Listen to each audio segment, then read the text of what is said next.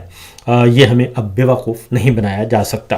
اس کے بعد ہے جی اگلی خبر۔ اب یہ جو صورتحال چل رہی ہے عمران خان کے ساتھ جو کچھ ہو رہا ہے، وہ اب جو اپوزیشن ہے یعنی کہ پی ٹی آئی کی مخالف جماعتیں، عوامی نیشنل پارٹی مخالف جماعت ہے، اور ان کے جو رہنما ہیں سینیٹر ایمل ولی، وہ اکثر تنقید بھی کرتے رہتے ہیں۔ انہوں نے بھی کل پہلے رانا ثناء اللہ صاحب نے یہ تجویز دی تھی کہ جناب ایک کمیٹی بنا دیتے ہیں، سینٹ میں تجویز دی تھی کہ کمیٹی بنا دیتے ہیں پارلیمنٹ کی، تو وہ جا کے اڈیالہ جیل کا وزٹ کر لیتی ہے۔ تو اس کے بعد رانا ثناء اللہ صاحب کی کافی کلاس لی گئی کہ بھئی آپ کو کس نے کہا ہے، آپ ہوتے کون ہیں ان معاملات میں مداخلت کرنے والے۔ اب ایمل ولی خان ہیں، انہوں نے یہ کہا ہے کہ صحت پر سیاست بالکل نہیں ہونی چاہیے، اور اگر بیان بازی کا مسئلہ ہے تو کوئی غیر جانبدار کمیٹی بنا کر عمران خان اور بشرا بی بی کے پاس بھیجنی چاہیے، جو باہر آ کر صرف یہ بتا دے کہ ان کی صحت کیسی ہے، اور انہیں بہتر سے بہتر علاج کی سہولت فراہم کی جانی چاہیے۔ علاج کے لیے نواز شریف کو لندن بھیجا جا سکتا ہے، تو عمران خان کو لندن یا امریکہ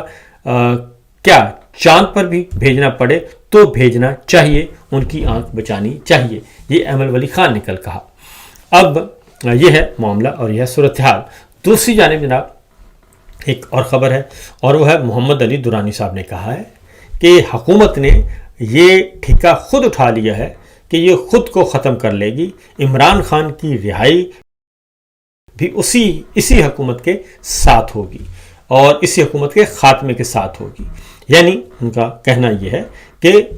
یہ حکومت کا خاتمہ اور عمران خان کی رہائی ایک ساتھ ہوگی، کیونکہ حکومت نے یہ تہیہ کیا ہوا ہے کہ انہوں نے کوئی اچھا کام نہیں کرنا، اور یہ حکومت حقیقت میں جو فوج کے لیے فیلڈ مارشل کے لیے تو ہے ہی ہے، فیلڈ مارشل کے لیے تو یہ حکومت جو ہے وہ من و سلوہ ہے، لیکن فوج کے لیے، اداروں کے لیے یہ جو حکومت ہے یہ مصیبت بنتی جا رہی ہے، اور پاکستان کے لیے بھی سب سے بڑھ کر اگر کوئی سوچے تو، کیونکہ پاکستان کی معیشت اس وقت بدترین حالات کا شکار ہے، اور خارجہ پالیسی آپ کی یہاں تک زچ ہو چکی ہے کہ آپ نے صرف ایک صاحب سے خوش تعریف کروانے کے علاوہ اور کچھ حاصل نہیں کیا، نہ آپ کے پڑوسی آپ کے ساتھ اچھے تعلقدار ہیں، اور پھر آپ کے جو مڈل ایسٹ میں آپ کی خارجہ پالیسی ناکام ہو چکی ہے، کیونکہ اس وقت ہمارے تعلقات سب سے تھے، لیکن اس وقت یو اے ای کے ساتھ آپ کے تعلقات انتہائی نہ ہونے کے برابر ہیں، بلکہ ختم ہو چکے ہیں۔